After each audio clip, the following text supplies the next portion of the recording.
Have you ever wondered about the difference between modern and contemporary art? Or wondered if there even is a difference between the two? Well, first of all, the two terms are not interchangeable.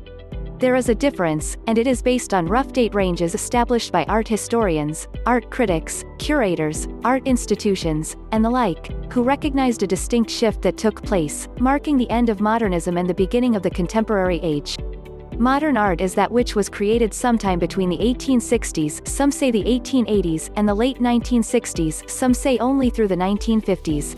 Art made thereafter, e.g., conceptual, minimalist, postmodern, feminist, is considered contemporary.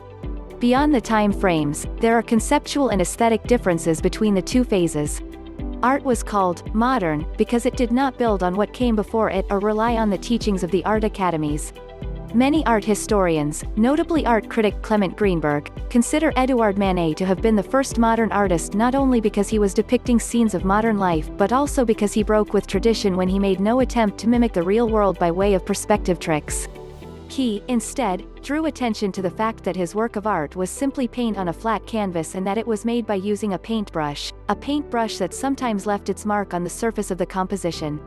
While this shocked audiences and critics, it inspired his peers in the next several generations of artists, each of which, whether in abstract works or representational, experimented with how to draw more attention to their medium. Think nearly a century later to Mark Rothko. Modern art encompasses numerous movements: Impressionism, Cubism, Surrealism, and Abstract Expressionism, to name just a few.